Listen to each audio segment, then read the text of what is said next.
Good morning student. आपण नवीन chapter सुरू केला होता काल, थर्मोडायनामिक्स. आता त्या चॅप्टरमध्ये आपण आधी कोणकोणते पॉईंट बघितलेले ते बघा.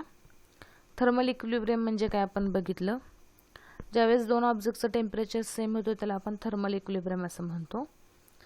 सेकंड पॉईंट आपण बघितला होता zeroth law of thermodynamic with the help of one example.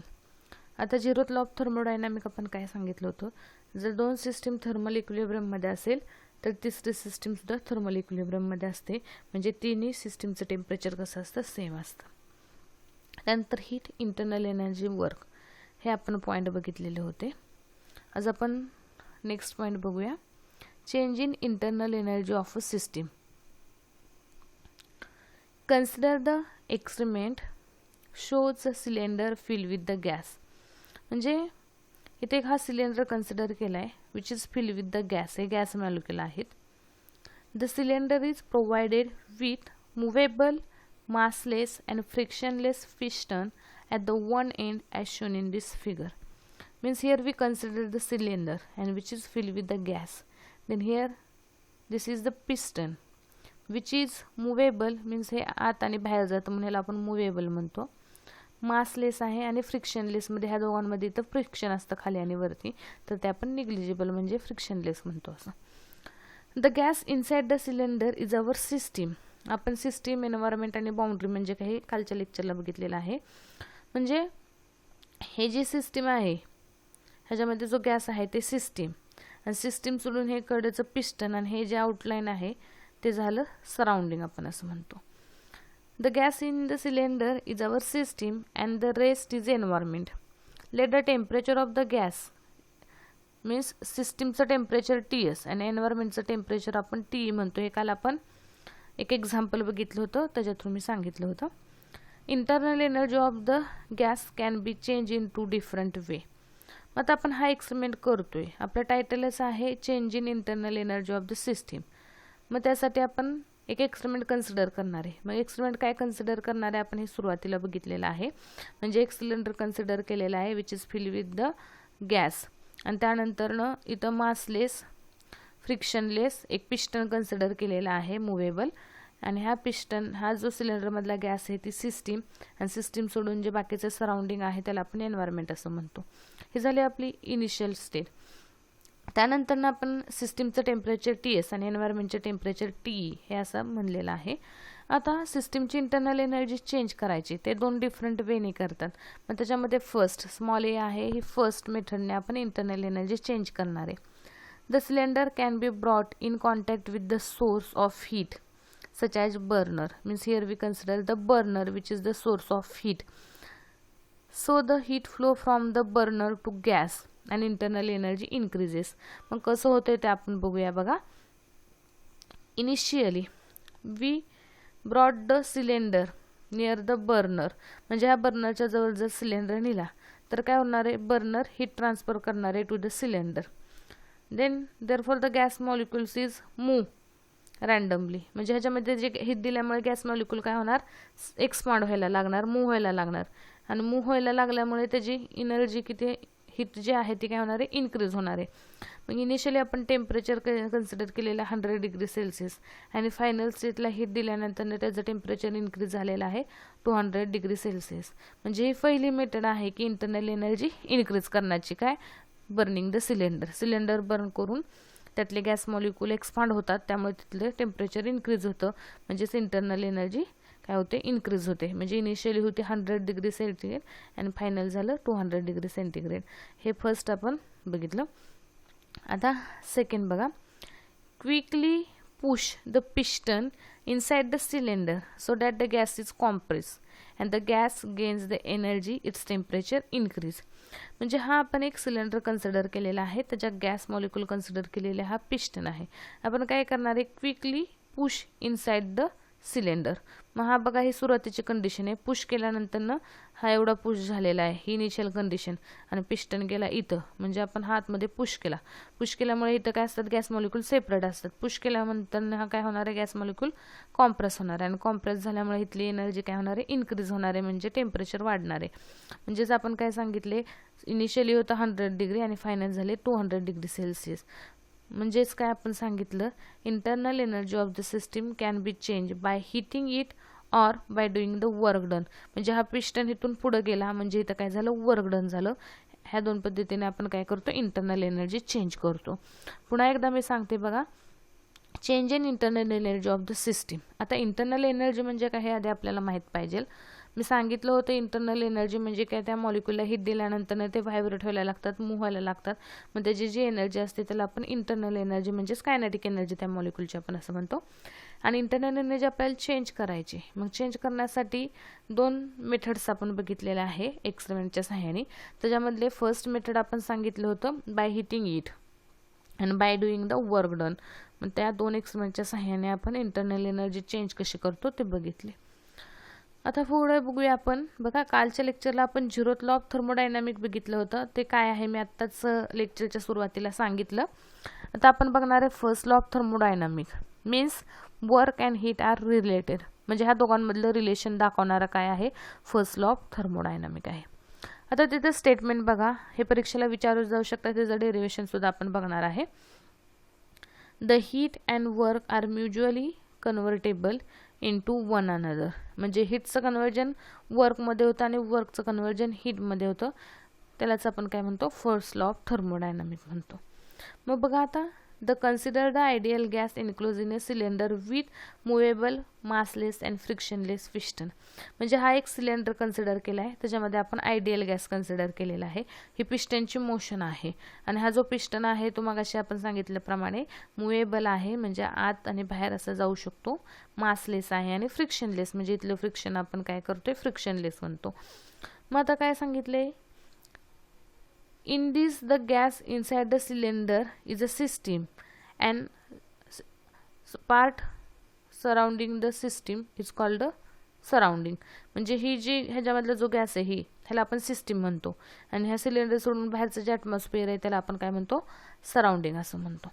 मग आता बघा, consider the work done by the system is increases, then the volume of the gas increases and work done is positive. आता हे पहिले diagram मध्ये बघा, positive work done of the system कधी असतं, मोशन ऑफ पिस्टन बाहेरच्या दिशेने. म्हणजे हा गॅस मॉलिक्यूल हा ह्या पिस्टनवरती प्रेशर एक्झर्ट करणार. प्रेशर एक्झर्ट केल्यामुळे हा पिस्टन काय होणार आहे, पुढे ढकलला जाणार आहे ह्या दिशेने आणि त्यामुळे काय होणार आहे, हा इथपर्यंत आला पुढं तर ह्याचा व्हॉल्यूम काय होणार आहे, इन्क्रीज होणार आहे आणि मग ह्यापासून झालेलं वर्क डन हे कसं असेल, पॉझिटिव्ह असेल. आता सेकंड आपण काय सांगतोय बघा, when the piston is push in, आतमध्ये ढकलला, so that the volume decreases and work done is negative. त्याच्या opposite process, direction of piston ह्या दिशेने. आपण इथं प्रेशर एक्झर्ट केलं तर हे पिस्टन काय जाणार आहे, आत जाणार आहे. इथं आहे तो नंतर इथं येईल, म्हणजे त्याचा व्हॉल्यूम काय होणार आहे, डिक्रीज होत जाणार आहे आणि वर्क डन कसं असेल, निगेटिव्ह असेल. म्हणजे आपण काय सांगितलंय, फर्स्ट लॉ ऑफ थर्मोडायनामिक म्हणजे काय, heat and work are mutually convertible into the one another. मग त्यासाठी आपण हे कन्सिडर केलेले आहेत, वर्क डन पॉझिटिव्ह कधी असतं आणि निगेटिव्ह कधी असतं. आता फर्स्ट लॉ ऑफ थर्मोडायनामिक जो आहे त्याचं हे आहे थेरॉटिकल प्रूफ, ते आपण बघूया. बघा, आता आपण हे जे सांगितलेलं आहे ते डायग्रामच्या सहाय्याने बघूया. Here we consider the cylinder and which is fill with the gas.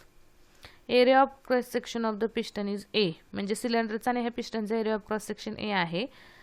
Then pressure is the P and force F is equal to P into A. म्हणजे हा सिलेंडर आपण कन्सिडर केलेला आहे. Consider the system enclosed in a cylinder with movable, massless and frictionless piston. Let the area of cross section A and pressure exert on the system is P. आता मी जे सांगितलेलं आहे तेच आहे. The total force by the gas is F is equal to P into A. आता pressure is equal to force upon area, हा आपल्याला formula माहिती आहे. तो रिअरेंज केला, एफ इक्वल टू तर पी इंटू ए येणार आहे. पी हे प्रेशर आहे आणि हा त्या सिलेंडरचा एरिया आहे. If the piston is move through very small distance dx, then work is done by the force. आपण काय केलं, हा पिस्टन्स स्मॉल डिस्टन्सनी मूव केला म्हणजे पुढे ढकलला, तर dx एवढ्या स्मॉल डिस्टन्सनी पुढे ढकलला तर तिथं काय होणार आहे, वर्क डन होणार आहे. आणि ते झालेलं वर्क डनचा मी मागच्या वेळेस आपण फॉर्म्युला बघितलेला आहे, dw which is equal to P into dv. dv means change in volume, म्हणजे हे आपण चेंज इन वर्क डन काढलेलं आहे. If the initial volume of the cylinder is vi and final volume is vf, then the total work done. आता त्या सिलेंडरचं total work done काढायचं असेल तर आपल्याला इंटिग्रेशन ऑफ DW घ्यावं लागेल over the limit VI to VM, म्हणजे इनिशियल टू फायनल व्हॉल्यूम. मग W is equal to integration VI to VF P into DV. DWचं इंटिग्रेशन घेतलं त्याची व्हॅल्यू आहे P इंटू DV, तर डायरेक्ट DWची व्हॅल्यू आपण पुटअप केलेली आहे.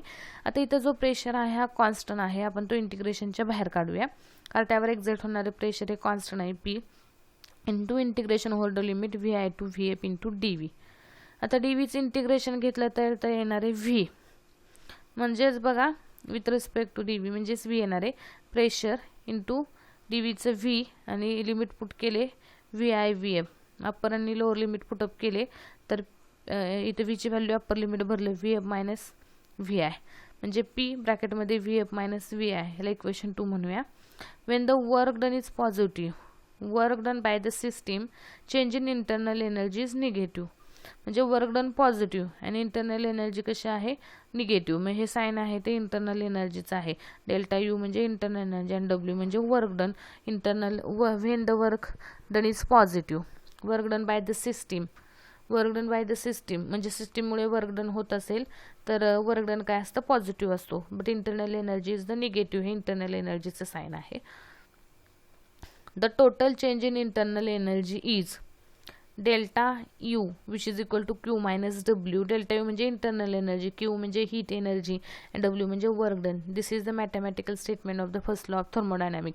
म्हणजे तुम्हाला state the first law of thermodynamic म्हणलं आणि एक्सप्लेन इट्स थेरॅटिकल प्रूफ, तर इथपर्यंत तुम्हाला प्रूफ करावे लागेल आणि त्याचं स्टेटमेंट मी वरती सांगितलेले. आता हे आपण हे जे जर मॅग्निट्यूड लिहिलं तर हे आपण प्लसमध्ये पण लिहू शकतो, delta is equal to Q plus W असं सुद्धा आपण ते इक्वेशन लिहू शकतो. The quantity W and Q can be positive, negative, 0. Therefore, the delta U can be positive, negative or 0. म्हणजे W आणि Q च्या व्हॅल्यू पॉझिटिव्ह, निगेटिव्ह, 0 असू शकतील किंवा डेल्टा U च्या सुद्धा व्हॅल्यू पॉझिटिव्ह, निगेटिव्ह आणि 0 असू शकतील. ठीक आहे. 3 केसेस ऑफ डेल्टा U. आता डेल्टा यूच्या 3 केसेस आपल्याला बघायच्या आहेत. त्याच्यामध्ये इन्क्रीज इन इंटरनल एनर्जी, दुसरी decrease in internal energy and no transfer of energy.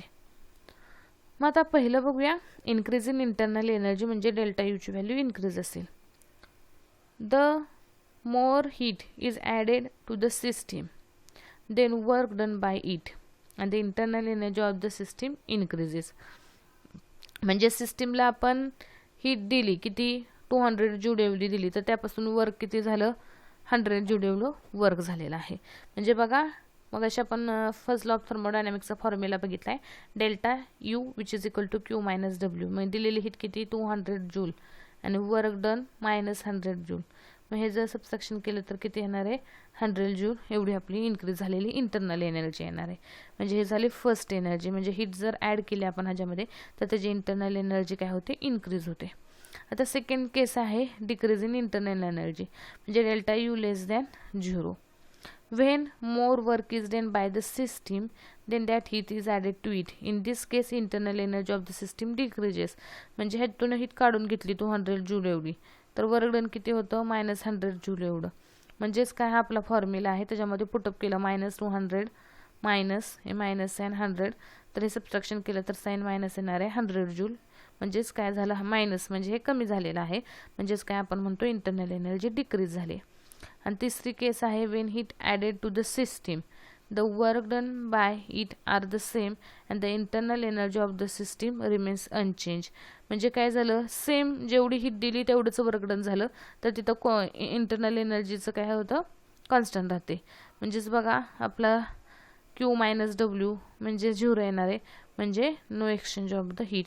हे आपण 3 पॉसिबल केसेस बघितलेले आहेत. म्हणजे पुन्हा एकदा मी सांगते बघा आपण काय बघितलेले फर्स्ट लॉ ऑफ थर्मोडायनामिक बघितला. आता फर्स्ट लॉ ऑफ थर्मोडायनामिक बघितल्यानंतर त्याचा formula delta U which is equal to Q minus W हा आपण त्याचा फॉर्म्युला फाइंड केलेला आहे. त्यानंतर आपण 3 पॉसिबल केसेस बघितलेला आहे. इंटरनल एनर्जी इन्क्रीज कधी होते, त्यानंतर डिक्रीज कधी होते आणि no exchange of heat means internal energy कशी कॉन्स्टंट राहते. ह्या 3 आपण पॉसिबल केसेस बघितलेले आहेत. त्यानंतर बघा आता आपण सुरुवातीला काय बघितलेलं ते सांगते मी. इंटरनल थर्मोडायनामिक्समध्ये आपण इंटरनल एनर्जी इन्क्रीज कशी केली जाते, म्हणजे change in internal energy. Two method हा एक्सपेरिमेंट बघितलेला आहे, बाय हिटिंग अँड दुसरं बघितले वर्क डन.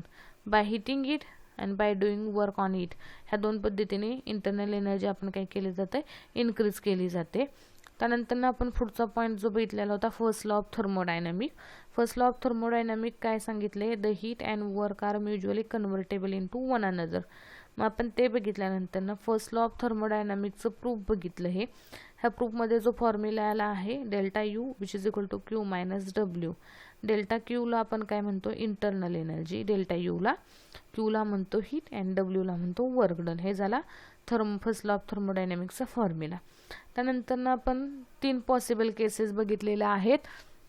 डेल्टा यूसाठी इन्क्रीज कधी होतो, डिक्रीज कधी होतो आणि कॉन्स्टंट कधी राहते इंटरनल एनर्जी. हे 3 केसेस बघितलेले आहेत. म्हणजे बघा, आपण फर्स्ट लेक्चरला thermal equilibrium, zeroth law of thermodynamic आणि इंटरनल एनर्जीचे कन्सेप्ट बघितले होतं.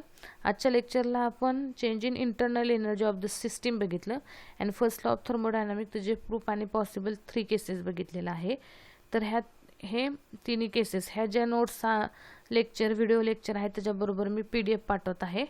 नोट्स आहेत ज्या PDF मधल्या, त्या वहीमध्ये तुम्ही लिहून काढा. ठीक आहे, थँक्यू.